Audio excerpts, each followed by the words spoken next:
Hello food lovers, welcome back to our channel. నేను మీ రాణి Eramsetti. Friends, ఈరోజు recipes వచ్చేసి tea time snacks recipe అండి. చాలా సింపుల్గా, టేస్టీగా, క్రిస్పీగా చిన్న వయసు వారే కాకుండా పెద్ద వయసు వారు కూడా చాలా ఈజీగా తినగలిగే జంతికలు చేసి చూపించబోతున్నానండి. చాలా టేస్టీగా ఉండటమే కాకుండా చాలా సింపుల్గా చేసుకోవచ్చు. ఆ ప్రాసెస్ అంతా చూద్దాం. వీడియోని ఫస్ట్ నుంచి లాస్ట్ వరకు స్కిప్ చేయకుండా చూడండి. ఛానల్ని ఫస్ట్ టైం వాచ్ చేస్తున్నారు, సబ్స్క్రైబ్ చేసుకుని పక్కనే ఉన్న బెల్ బటన్ని క్లిక్ చేయండి. నేను పెట్టబోయే రెసిపీస్ అన్ని డైలీ మీ ఫోన్కి నోటిఫికేషన్కి వస్తాయండి. ఓపెన్ చేసి చూడండి. రెసిపీస్ అన్నీ కూడా చాలా సింపుల్గా అర్థమయ్యే ప్రాసెస్తో చెప్తాను. ఇంకా ప్రాసెస్లోకి వెళ్ళిపోదాం. ముందుగా మిక్సింగ్ బౌల్ తీసుకోండి.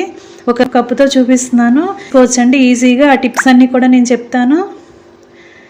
ఇప్పుడు ఆ మిక్సింగ్ బౌల్లో బియ్యం పిండి వేసుకున్నాం కదా. ఇప్పుడు పావు కప్పు సగ్గు బియ్యం తీసుకుని స్టవ్ వెలిగించుకొని కళాయి పెట్టుకొని అలా డ్రై రోస్ట్ చేసుకోవాలండి. దానిలో ఉన్న పచ్చిదనం అంతా పోయి కొంచెం క్రిస్పీగా రావాలి. గింజలు అనేవి కొంచెం కలర్ చేంజ్ అయిన వెంటనే మనం తీసుకుని వేరొక ప్లేట్లోకి పెట్టేసుకుందామండి. బాగా చల్లారి పెట్టుకుందాం. వీటిని మెత్తగా పౌడర్లా చేసుకోవాలి. మిక్సీ జార్ తీసుకొని అలా గ్రైండ్ చేసుకోవాలండి. బియ్యం పిండిలాగా ఈ సగ్గుబియ్యం కూడా పౌడర్లా అయిపోవాలి. అంత సాఫ్ట్గా చేసుకుని వద్దాం. బాగా నలిగింది కదా, చూడండి ఇలా మెత్తగా నలగాలి. బరకగా అనేది ఏమి ఉండకూడదు. పిండంతా కూడా బియ్యం పిండిలో వేసేసుకుందామండి. మీరు 1 కేజీ బియ్యం పిండి చేసుకోవాలి అనుకుంటే అలాగే ఒక 200 గ్రాముల సగ్గుబియ్యం అయినా తీసుకోండి. కరెక్ట్గా సరిపోతుంది క్వాంటిటీ అనేది. ఇప్పుడు తెల్ల నువ్వులు 1.5 స్పూన్ వేస్తున్నానండి. టేస్ట్కి సరిపడా సాల్ట్ వేసుకుని అలాగే కారం కూడా వేసుకోండి. ఇవన్నీ కూడా పిండికి బాగా కలిసే వరకు కలుపుకుందాం. ఒక పావు టీ స్పూన్ వాము కూడా వేసుకుని అవన్నీ పిండిలో కలిసే వరకు కూడా కలుపుకుందామండి. ఫస్ట్ మనం పొడి ఇంగ్రీడియంట్స్ అన్నీ కూడా కలుపుకుందాం. డీప్ ఫ్రైకి సరిపడా ఆయిల్ పెట్టుకుంటాం కదా, ఆ ఆయిల్లో ఒక 2 స్పూన్లు తీసుకుని అలా పిండిలో వేసుకోవాలండి. ఇలా వేసుకుంటే పిండి సాఫ్ట్గా అయ్యి మనకి కారపూస అనేది చాలా క్రిస్పీగా వస్తాయి. చాలా మృదువుగా, తింటుంటే చక్క ఈజీగా మనకి నలుగుతాయండి. అందుకే ఇలా మనం ఆయిల్ కానీ లేదంటే బటర్ కానీ వేయాలండి. కొంచెంగా పోసుకోండి. ఒకేసారి ఎక్కువగా పోసుకుంటే పిండి జారైపోతుంది కదా. కొంచెంగా పోసుకుని ఆ పిండిని చపాతీ ముద్దలాగా చేసుకోవాలి. ఫ్రెండ్స్, నేను 1 కప్పుకు చూపించాను కదా, 1 కప్పు బియ్యం పిండుకోండి. ఇలా పిండి ముద్దను రెడీ చేసుకున్నాం కదా. కొంచెం ఆయిల్ని చేతికి అనేది ఆరిపోకుండా ఉంటుంది. మనం చేసుకునేదాకా కూడా సాఫ్ట్గానే ఉంటుంది. అలాగే చక్కగా తడిగా లేకుండా మనం చేతికి ఇప్పుడు డీప్ ఫ్రైకి సరిపడా ఆయిల్ పెట్టుకోవాలండి. ఇప్పుడు మనం మురుకుల గొట్టం చూపిస్తున్నాను. దానిలో ఇలా ఒక 5 ప్లేట్లు ఉంటాయి కదా, మీరు ఏ ప్లేట్ అయినా సరే తీసుకొని యూజ్ చేసుకోండి.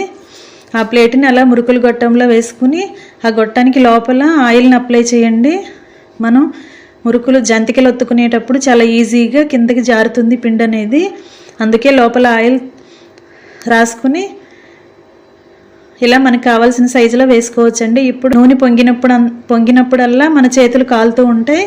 అందుకే ఇలా ఈజీగా మీరు ఆయిల్ కాలుతుందని భయపడకుండా ఇలా ఒక కవర్ మీద అవి ఒత్తుకుని ఒక్కగా ఈజీగా చేసేసుకోవచ్చు. నూనె అనేది అస్సలు పీల్చదండి ఇది. అంతేకాకుండా చక్కగా క్రిస్పీగా చాలా బాగుంటాయి. మనం తింటుంటే ఎన్ని తిన్నా కూడా మనం ఈజీగా తినేయగలం.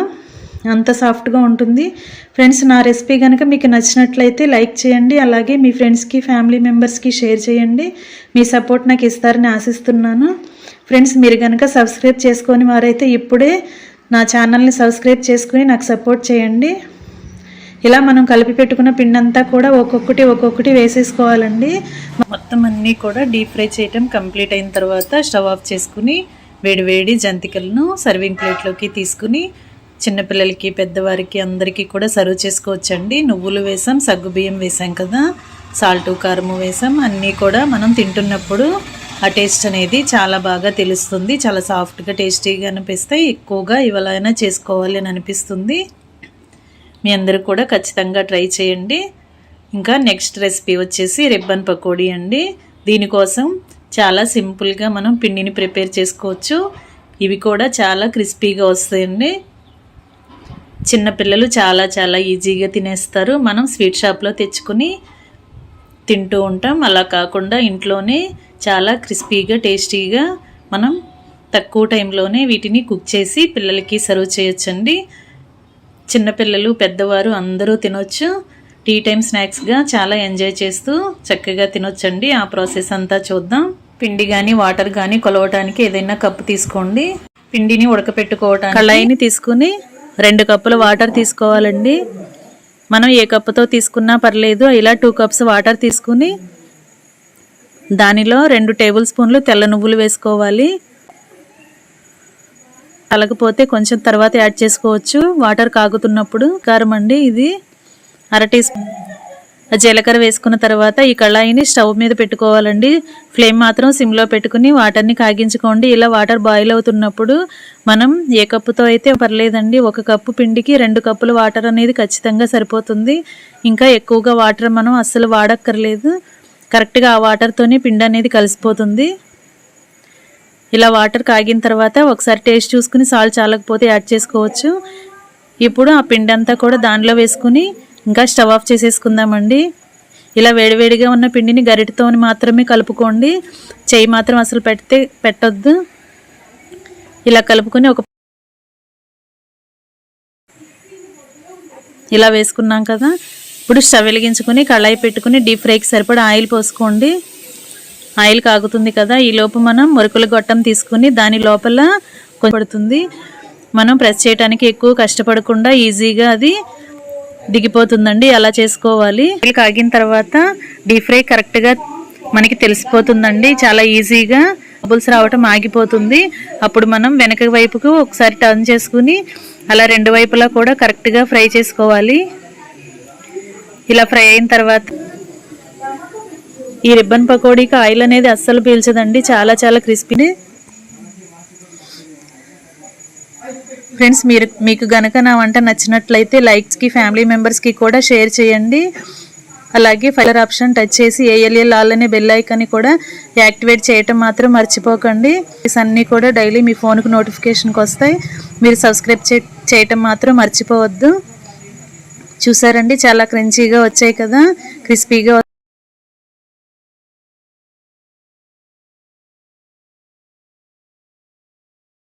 క్రిస్పీగా చాలా సాఫ్ట్గా, తినడానికి అస్సలు శ్రమ పడాల్సిన అవసరం లేకుండా చాలా ఈజీగా తినేయచ్చు. అలాంటి కారపూస చూపించబోతున్నాను. ప్రాసెస్ స్టార్ట్ చేద్దాం. ముందుగా స్టవ్ వెలిగించుకొని కళాయి పెట్టుకుని 2 టేబుల్ స్పూన్లు వేరుశనగ పప్పుల్ని, పల్లీల పప్పులు ఉంటాయి కదా, వాటిని బాగా క్రిస్పీగా వచ్చేలా ఫ్రై చేసుకోవాలి. అలా ఫ్రై అయిన తర్వాత ఒక ప్లేట్లో పెట్టేసుకోండి. ఇప్పుడు 2 టేబుల్ స్పూన్లు మినప్పప్పు అండి. ఇది పట్టులేని మినప్పప్పు. మీరు మినప్పప్పుని పొట్టుపప్పు అయినా తీసుకోవచ్చు. అలా తీసుకుని అది కూడా కొంచెం దోరగా ఫ్రై అయిన తర్వాత ఒక ప్లేట్లో పెట్టుకుని చల్లారి పెట్టేసుకుందాం. ఇప్పుడు 2 టేబుల్ స్పూన్లు పచ్చిశనగపప్పు, అది కూడా పచ్చివాసన లేకుండా కొంచెం కలర్ చేంజ్ అయ్యే వరకు ఫ్రై చేసుకోవాలి. అలా ఫ్రై అయిన తర్వాత దానిని కూడా ఒక ప్లేట్లో పెట్టేసుకుని చల్లారి పెట్టుకుందాం. ఇప్పుడు 2 టేబుల్ స్పూన్లు పుట్నాల పప్పు ఉంటుంది కదా, ఇది ఆల్రెడీ ఫ్రై అయ్యి ఉంటుంది కదా, ఎక్కువగా ఫ్రై చేయాల్సిన అవసరం లేదండి, చాలా ఫాస్ట్గా ఫ్రై అయిపోతుంది కదా. అలా అది కూడా తీసుకుని ప్లేట్లో పెట్టేసుకుందాం. ఇప్పుడు 2 టేబుల్ స్పూన్లు పెసరపప్పు కూడా తీసుకుని దానిని కూడా కొంచెం కలర్ చేంజ్ అయ్యి పచ్చివాసన పోయే వరకు దొరగా ఫ్రై చేసుకుందాం. అది కూడా ఫ్రై అయిన తర్వాత ఒక ప్లేట్లోకి పెట్టేసుకుందాం. ఫ్రెండ్స్, మీరు కనుక నా వీడియోని ఫస్ట్ టైం చూస్తున్న వారైతే రన్ అవుతున్న వీడియో కింద రెడ్ కలర్ ఆప్షన్ టచ్ చేసి నా ఛానల్ సబ్స్క్రైబ్ చేసుకోండి. ఇప్పుడు ఒక 10-12 ఎండుమిర్చి కూడా తీసుకుని వాటిని కూడా దోరగా ఫ్రై చేసుకుని అవి కూడా ఒక ప్లేట్లో పెట్టుకుని చల్లారి పెట్టేసుకుందాం. ఇప్పుడు ఒక 1/2 టీ స్పూన్ జీలకర్ర, 1 టీ స్పూన్ ధనియాలు కూడా వేసుకుని స్టవ్ ఆఫ్ చేసేసుకోండి. వాటికి ఎక్కువ హీట్ అక్కర్లేదు కదా, ఈజీగా ఫ్రై అయిపోతాయి. ఇప్పుడు ఇవన్నీ చల్లారి పెట్టుకున్నాం కదా, ఒక మిక్సీ జార్ తీసుకుని వాటిని మొత్తాన్ని కూడా గ్రైండ్ చేసుకోవాలండి. దానికి కొంచెంగా గల్లు ఉప్పు వేస్తున్నాను. కొంచెం వేసుకుందాం, పిండిలో తర్వాత వేసుకుందాం. ఇప్పుడు ఈ దినుసులకు మాత్రమే సరిపడా వేస్తున్నాను. వాటిని మెత్తగా పౌడర్ చేసుకుని పక్కన పెట్టుకుందాం. ఇప్పుడు బియ్యపిండి చూపిస్తున్నానండి. 2 కప్పులు తీసుకున్నాను నేను. అలా 2 కప్పులు బియ్యపిండి తీసుకుని ఒక వెడల్పుగా ఉన్న స్పూన్లు తెల్ల నువ్వులు వేసుకోండి. ఇప్పుడు మనం గ్రైండ్ చేసుకున్న మసాలా పౌడర్స్ అన్నీ ఉన్నాయి కదా, అవన్నీ కూడా ఆ పౌడర్ మొత్తం కూడా ఆ బియ్యపిండిలో బాగా కలిసేలా కలుపుకోవాలి.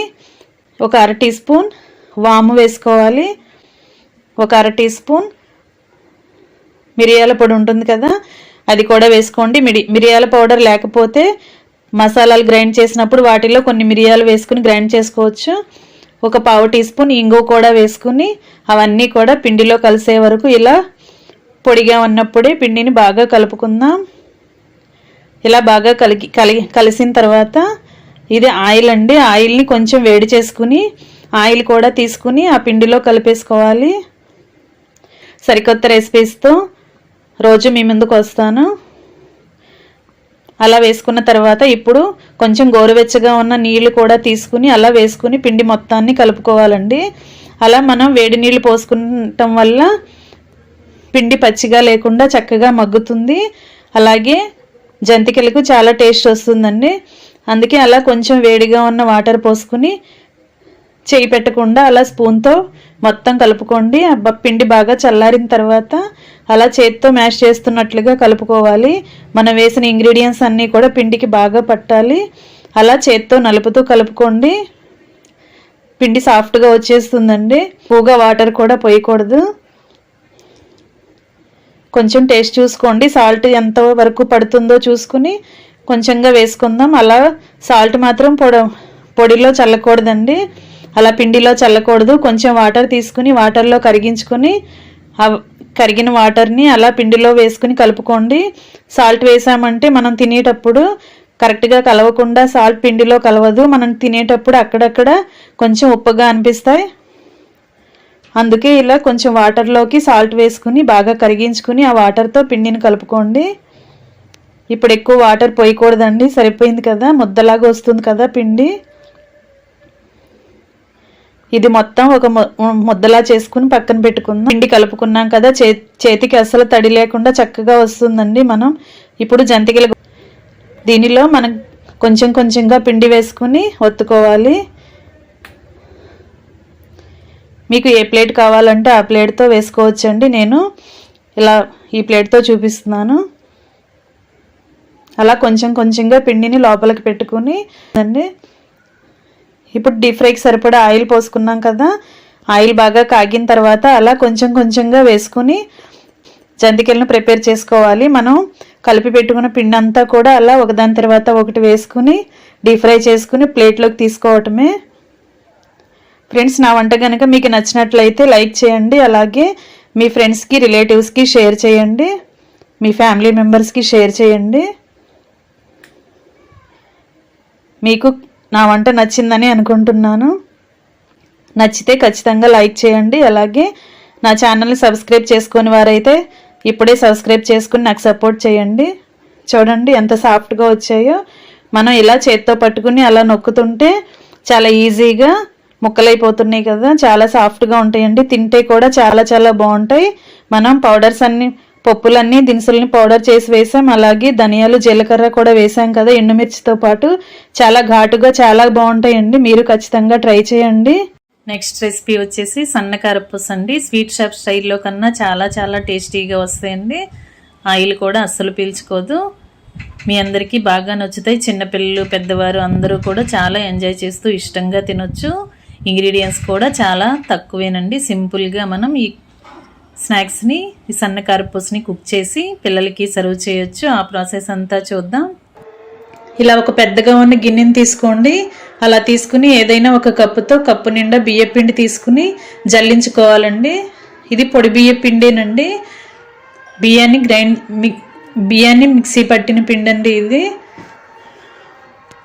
ఇలా జల్లించుకోవాలి. మనం ఏ కప్పుతో పిండి తీసుకుంటున్నామో ఆ కప్పు పక్కన పెట్టుకోండి మెజర్ చేసుకోవడం కోసం. ఇప్పుడు స్టవ్ వెలిగించుకొని కళాయి పెట్టుకుని మనం ఏ కప్పుతో బియ్య పిండి తీసుకుంటే సేమ్ అదే క్వాంటిటీలో వాటర్ తీసుకోవాలి. ఒక కప్పు పిండికి ఒక కప్పు వాటర్ తీసుకోండి, నిండా తీసుకోండి, కరెక్ట్గా సరిపోతుందండి మనం పిండి కలుపుకోవటానికి. ఇప్పుడు టేస్ట్కి సరిపడా సాల్ట్ వేసుకోండి. 1 టీ స్పూన్ తెల్ల నువ్వులు వేసుకోవాలి. ఇప్పుడు 1 టీ స్పూన్ కారం వేసుకోండి. పచ్చి కారం అండి ఇది, కూరలో కారం కాదు, పచ్చళ్ళకు వాడే కారమే వేసుకోవాలి. అదైతే చాలా టేస్టీగా ఉంటుందండి కారపూస అనేది. అది లేకపోతే మీరు కూరలో కారం అయినా వేసుకోండి. ఇప్పుడు ఒక గరిట ఆయిల్ పోసుకుని స్టవ్ మాత్రం హైలో పెట్టుకోండి. ఫ్లేమ్ హైలో పెట్టుకుని వాటర్ని బాగా మరిగించుకోవాలండి. బాగా బాయిల్ అవ్వాలి. చూడండి, నేను వీడియోలో చూపిస్తున్న విధంగా ఇలా బాగా మరగాలి. అప్పుడే మనం వేసిన కారం అనేది వాటర్కి బాగా పడుతుంది. ఇప్పుడు మనం మెజర్ చేసుకుని పెట్టుకున్న బియ్యం పిండి ఉంది కదా, జల్లించుకుని పెట్టుకున్న పిండిని ఆ మరుగుతున్న వాటర్లో వేసేసుకుని బాగా కలుపుకోవాలండి. కరెక్ట్గా క్వాంటిటీ అనేది సరిపోతుందండి. ఇంకా స్టవ్ ఆఫ్ చేసేసుకోవచ్చు. స్టవ్ ఆఫ్ చేసుకుని ఆ వేడి వేడి నీళ్ళల్లోనే ఈ పిండిని బాగా కలుపుకున్నామంటే చక్కగా మగ్గుతుందండి. పిండి అనేది మగ్గుతుంది. కారపూసకి టేస్ట్ అనేది చాలా బాగా వస్తుందండి. ఇలా మీరు ఒకసారి ట్రై చేసి చూస్తే మీకు కూడా ఈ రెసిపీ అనేది ఖచ్చితంగా నచ్చుతుంది. వీడియోని మాత్రం స్కిప్ చేయకుండా లాస్ట్ వరకు చూడండి. వాటర్ క్వాంటిటీ అనేది కరెక్ట్గా సరిపోతుందండి. మనం తీసుకున్న పిండికి తీసుకున్న వాటర్ కరెక్ట్గా సరిపోతాయి. ముద్దలాగా చేసుకుని పక్కన పెట్టుకుందాం. ఫ్రెండ్స్, నా వీడియో ఫస్ట్ టైం చూస్తున్న వారు ఖచ్చితంగా సబ్స్క్రైబ్ మాత్రం చేసుకోండి మర్చిపోకుండా. జంతికల గిద్ద చూపిస్తున్నానండి. ఇలాంటి గొట్టం ఉంటుంది కదా అందరికీ. దీనిలో మనం ఏ ప్లేట్ కావాలంటే ఆ ప్లేట్ వేసుకోవచ్చండి. మీరు సెలెక్ట్ చేసుకుని ఒక ప్లేట్ తీసుకోండి కదా. దానిని తీసుకున్నాను. మనం వేసిన నువ్వులు కూడా వేడివేడి నీళ్ళలో బాగా ఉడుకుతాయి కదా. అది మనం కారపూసను ఒత్తుకునేటప్పుడు చక్కగా కిందకు వచ్చేస్తుందండి. పిండి అనేది చక్కగా వచ్చేస్తుంది. మీరు ఏ ప్లేట్ వేయడం అనేది ఆగిపోతుంది.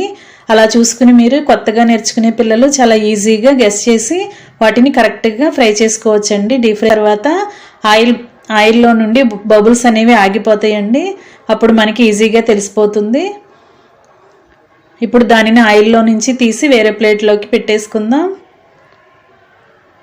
ఇలా ఇంకా కుక్ చేసుకోవటమేనండి. ఎంతో టేస్టీగా ఉండే సన్న కారపూస రెడీ అయిపోయింది. చాలా చాలా టేస్టీగా ప్రిపేర్ చేసి పెట్టారంటే వారికి చాలా చాలా నచ్చుతుందండి. అలాగే మీగా వస్తే టేస్ట్ అనేది చాలా చాలా బాగుంటుంది. అనేటప్పుడు వాటర్ బాగా బబుల్స్ వచ్చి మరుగుతూ ఉన్నాయి కదా. ఆ మరుగుతున్న వాటర్ని కొంచెంగా నోట్లో వేసుకుని చూస్తే స్పూన్తో కొన్ని తీసుకుని టేస్ట్ మీ ఫ్రెండ్స్కి ఫ్యామిలీ మెంబర్స్కి షేర్ చేయండి. అలాగే లైక్ చేయటం మాత్రం మర్చిపోకండి. అలాగే సబ్స్క్రైబ్ చేసుకొని మంచిగా ఉన్న కారపూస రెడీ అయిపోయిందండి. లైక్ చేయటం మాత్రం మర్చిపోకండి. Thanks for watching. నేను మీ రాణి ఎర్రంశెట్టి.